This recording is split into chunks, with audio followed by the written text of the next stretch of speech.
everyone, welcome back to Obscurus Lupa Presents Tremors 4. Welcome to Squandered Potential, the movie. Tremors 4, The Legend Begins, was filmed at the same time the TV series was going on, and since they couldn't do a sequel, they decided to go with a prequel. So, you remember in the previous movie when they established that the graboids were dormant in their eggs for about 300 years? Well, forget all about that. This movie takes place in 1889, and that's 112 years before the third film. But that's the least of this movie's problems. Hope you like retreads! You're probably wondering what this movie has to offer in terms of adding to the mythology. Not that it really needed to, but you do get to see what graboids look like straight out of the egg, and that's pretty much it. But let me take this time to sort of clarify what I meant in the previous review about the life cycles of these things not making any sense. If graboids are the oldest life forms on the planet, then their design holds a little bit of water here because they're so darn simple. It's a giant worm, no eyes, and it hunts by sound. And we know from part 2 that the graboids were at least evolved enough to have the spikes on their sides. That's what the fossil was. So, unless the Shriekers and the Ass Blasters are new developments, I have trouble believing something that complex existed that far back. It just doesn't seem like the graboids needed to adapt. Their design has lasted since the freaking Precambrian era. It just would have gelled a little better with me if the new life forms were mutations instead of life cycles. That's all I'm saying. Holy shit, I got a movie to talk about, don't I? Our movie is set in the town of Rejection. Get it? Or Erection. Good one, blooper reel. Top-notch editing. Rejection is pretty much the same as Perfection, right down to Chang's Market. Yes, the store is run by Walter Chang's ancestors, Pyonglen and Luwan Chang, along with their son Fuyen. Our other characters include Juan Padilla, a Mexican miner who wants to run a ranch. Gee, sound familiar? Christine Lord, a woman who runs a hotel and serves as the love interest. You can guess who she's supposed to be. Tacopa, the token Old West Native American, and Hyrum Gummer, played by Michael Gross. Yes, Hyrum Gummer. Can you see part of what went wrong here? There are other characters in the movie too, but I'll get to them when they show up. The main thing you need to know is that this film operates on the logic that everyone had an identical ancestor with a similar occupation. And I love that the Tremors movies have a great sense of continuity, but here it's this movie's downfall. It relies too heavily on references to previous characters, events, even quotes, with the assumption that by doing it in old-timey times, it makes it a clever callback. They even have an old Fred character here. You know who that was? Sheep Guy from the first film. We don't need a reference to Sheep Guy. Just trust me on this. So the plot. Everyone's leaving town due to an attack in the mines, the main source of income for Rejection. One, who is in the mine, is admiring a hat he wants to buy. This is his main plot thread, people. He switches hats a lot. Luwan is telling him to buy it. Her main shtick is that she says things like, "This would never happen in China," and other stereotypical Chinese things. Also, business talk. The Changs are a proud family of underdeveloped characters. Ooh, look, she's got her sticks or whatever, and she foretells that there will be an arrival of a great conqueror. Okay, look, Bert's gone. But that doesn't mean we still can't have fun with Gross's character. I mean, they're all just carbon copies anyway. Michael Gross is still the man. I'm Christine Lord, proprietress of the local hotel. Well, you're lovelier than Fifth Avenue in spring. A rich little sissy man. Yep. You know how the big appeal of the series was a combination of human ingenuity and mass destruction? Well, that's gone now. They brought back Michael Gross, but failed to bring the thing that made him so appealing, and that was Bert's character. And I wouldn't have a problem with him playing against that, except for the fact he's like this the entire movie. The whole thing. He's not even a likable rich little sissy man. He's just an asshole mostly. That's just dandy. The mine closed. I feel I've not been privy to critical, most needful information. Yeah, if you just repeat lines from the previous movies in old-timey speak, that makes them funny. Anyway, Hyrum here owns the mines and has come to get everything going again since he's losing money. He has to wait to talk to Juan about what happened, so he's taken to the hotel. Yeah, you dodged that poop, Hyrum. Hey look, Christine has a wall full of guns since people paid her with guns instead of money. Clever! We liked it in the first movie, we'll love the retread. Well, since supplies are pretty limited, Hyrum's gonna have to learn how to rough it. Let's see how that goes. I could fix you a pot of beans. Nonsense. Surely you have flour, molasses, and ginger. I should like a gingerbread cake. Yes, that should do nicely. You want me to strangle? No, we need him. Why yes, this is going to be much of the movie. Fu Yan, would you like that last piece of gingerbread? Yes. Then go to my small carpet bag, the blue one, and fetch my bottle of peach brandy. Yes, sir. What happened to the gingerbread? I ate it, of course. But I thought you said I could A have... word of advice, young man. Anyone can be taken advantage of, and if you can, do. I love watching this asshole. Hooray! Hyrum talks to Juan and finds out that some sort of beast killed the miners, so he asks that he gathers up whoever will come with him to hunt it down. Kind of guns you bring, huh? Bet you it's big and fancy. I don't own a firearm. It's funny because he's not as entertaining or likable. Yeah. They head out the next morning and Hyrum wants to ride his bicycle, but it breaks down. After getting onto a horse, Fu Yan gives him a slingshot so he'll have a weapon. Yeah, that'll work against underground monsters, little shit. No, but seriously, he's probably the best developed character here. Juan and Hyrum gather up whatever miners will come. And this is soggy. Indeed. And make their way into the mine, finding the remains of those killed there. Juan discovers his hat is ruined and gets another one from a dead guy. That's a weight off my mind, let me tell you. Crisis averted. After finding nothing except rotting pieces of dead miners, Hyrum declares that the beast is gone and the mine is safe again. They set up camp and Juan and Hyrum talk for a bit. I will throw this movie a bone here, I like this scene. Instead of focusing on retreads and jokes, they stop for a sincere moment. Juan talks about growing up after his father died and wanting to start a ranch to carry on his dream. Hyrum is a contrast to that, living a life of privilege, but obviously not one of fulfillment. And then Soggy is eaten. We will miss him. And his sogginess. Wait, you mean that half-assed check on the mine didn't actually mean it was safe? Color me surprised. Won't do you no good hiding! Cállate! Cállate means shut up in Spanish. And you learned something today. The miners get eaten, and we get to see what little graboids look like. They shoot out of the ground. Never mind the logic of how or why. Juan figures they should get onto a rock since the monsters can't go through that. If the graboid babies can leap into the air, this doesn't make any kind of sense. Just saying. And they eat Juan's new hat. Damn it, why is it always the good ones that go too soon? This hat revelation is a true tragedy, but it also teaches them that the graboids hunt by sound. I can only be thankful that the humans have a quick learning curve in this. The hills beside them are mostly made of rock, so they hike it back to Rejection. Tacopa? What are you doing? Digging a spot for a flagpole. A flagpole. Does it concern you that Nevada hasn't yet adopted a flag? We will one day. I'll be ready. That's stupid.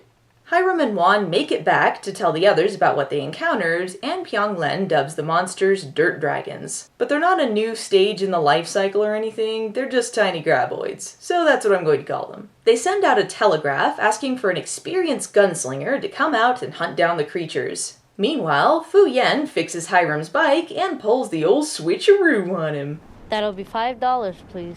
That's highway robbery. A word of advice, Mr. Gummer. Anyone can be taken advantage of, and if you can, do. Hyrum decides to give him the bike instead, which is supposed to be sort of a turnaround for his character.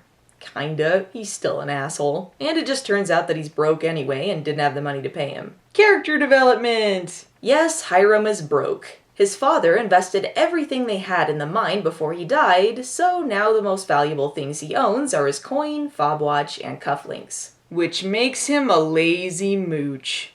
Fantastic. But this is an actual turning point for his character. Unlike the bike thing, which was really just out of necessity than niceness, when he reveals how broke he is, he's actually apologizing to Christine, promising to pay his bill when the mine starts to make money again. The bike thing did make him a bit nicer to Fu Yen, but this is when he seems to actually want to make a change. It does make the character more likable, but he's still pretty helpless. This movie does have something good going for it, though. Billy Drago. Welcome back to the show. It's been a while. Billy Drago is Blackhand Kelly, but if you've been watching my show, you'll know that he's playing Billy Drago. He's come to answer the telegraph. They spring from the ground like some demonic trout. You heard it here, folks. Demonic trout. You really want to complain about the ass blasters now? Toss me one of them apples over here. See, I knew it. Shoot inside house.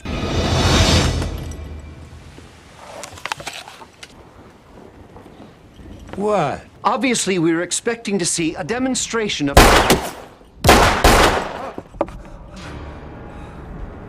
Oh yeah, this movie's about to get awesome. In China, no one shoots in wall. Shut up. Billy Drago isn't about to take the job without payment, so he takes Hyrum's coin and cufflinks. They grab what guns they need, and Lu Wan gives Wan the hat he wanted. Thank fuck. This is followed by riding, and waiting, and waiting. And they find some eggs, and I guess warm water hatch them or something. Look, all we want to see is some graboids get the shit blown out of them. Is that too much to ask? The first movie was centered around two handymen that just wanted to move. You've got the Old West to work with. How is this such a step backwards? They continue on and find old Fred's wagon. They try to psych us out that they're gonna find his head under his hat just like in the first movie, but oh man, it's actually in the wagon! That's still fucking stupid! And they just bury his head under some rocks? Come on, that's the saddest grave I've ever seen. Fred was an old man. That is why we call him Old Fred. He had a bad breath, but I don't want to say that. All right. Fear no more the heat of the sun, nor the furious winter's rages. Thou thy worldly task hast done. Home art gone, and ta'en thy wages. Okay, that was a nice moment. They decide to go to the muling station nearby to rest for the night, assuming the thick beams in the floor will keep the creatures out. Unfortunately, the graboids have now grown to full size, and one of them steals Juan's hat. Damn you, you hat-stealing son of a bitch! Seeing as how they're in the middle of a graboid attack, now seems like the perfect time for gun lessons. Just let your eyes, your brain, your hand, your trigger finger, okay, all becomes one. It's all right. You got consistency down. This is a waste of time! Yes, it is! Lessons later, big monsters now!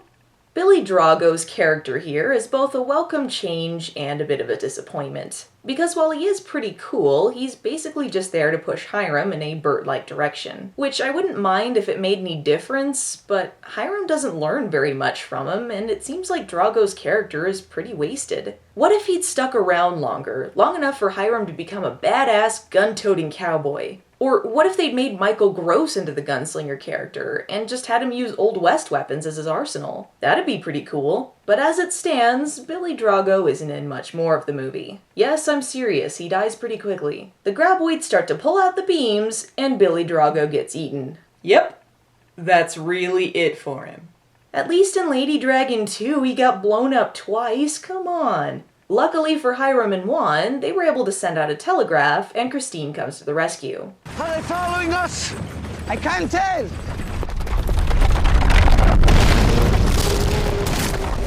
Aw, look at that. Like a giant sentient turd. Hyrum uses the slingshot Fu Yen gave him to make the horses go faster. What a payoff. They make it back anyway, and Hyrum says he's going to abandon the mine and they should leave too. But this is a series about people who really don't want to move. So everyone else decides to take a stand on their own. In exchange for the horse and supplies Hyrum needs to leave, the others want ownership of the mine. We voted. Toya, 4-1 in favor of doing exactly that. At least one of you has some sense of ethics. I voted to drop you off a cliff. I like that guy. Mr. Gummer, please don't leave us. Go fuck yourself, kid. Bye! Oh, Michael Gross in a tub. Thanks for that movie. Why yes, that is a callback to a deleted scene. I am a fount of sad and useless knowledge. All of that bathing and stuff, I guess, gives Hyrum a change of heart, and he trades the last thing he owns, his gold fob watch, to buy an arsenal and make a stand with the others. Oh, and he brings Juan a spare hat, in case something happens to the newiest one he got off screen. Why is this a thing? We will make rejection our last bastion, our last line of defense. Our Alamo. Juan, we were the losers at the Alamo. Speak for yourself, gringo. Haha, lots of people died. They make some noise to attract the graboids, and when one shows up, Hyrum takes a shot. You missed! With a cannon! It's almost like having Bird again, am I right? He sucks. He really does. When it comes back, no one misses this time. Yes, look at this. I've been waiting for those glorious orange guts this whole movie. The next one eats the cannon and chases Juan up a pole. They waited all 4 movies to do a sequence like this. Not even kidding, check out the special features. Tacopa saves him by sticking a saw into the hole he dug earlier and luring the graboid over, giving it some food for thought. 'Cause the brain... Oh, that wasn't really clever. We must do what we can with what we have. No, movie. Just fucking no. There's one more graboid left. They better make it a grand exit. And a grand exit it is. They hook the back end of the monster to the traction engine and... well, you know.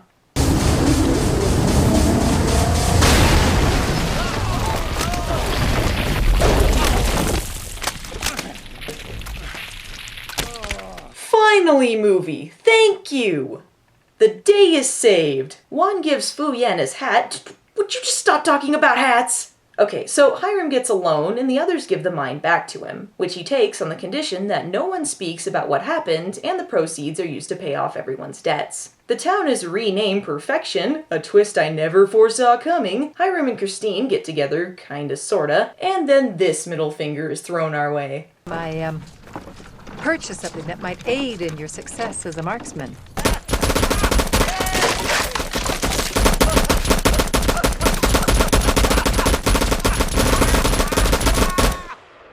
22 seconds. That's all the badass we get. Shit you not, that's really the end.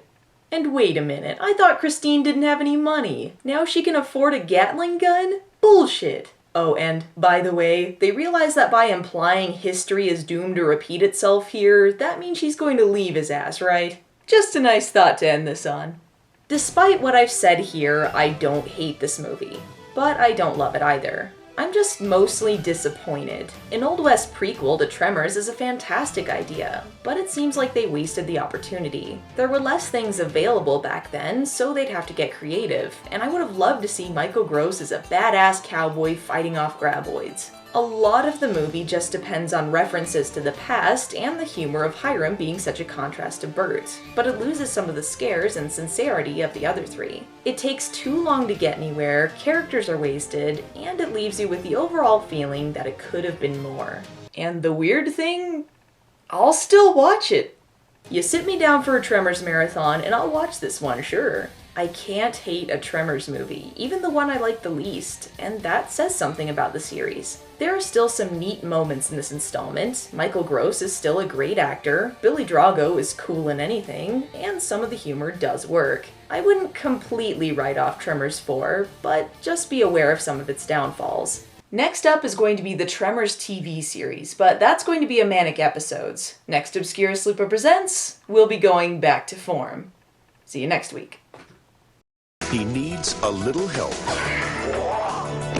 and a lot of guidance. Now your training begins.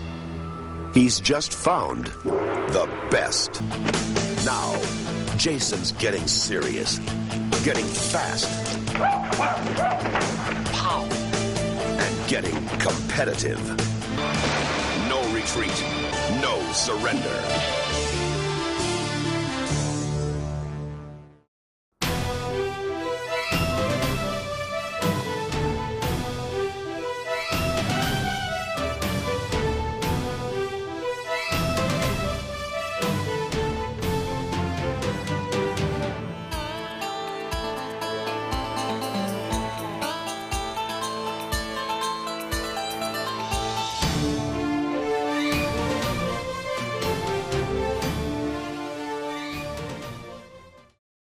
It's me. Very few men have statues of themselves. A cigar store Indian. Oh, a salesman gave that to me when he couldn't pay his bill. Well, could be me.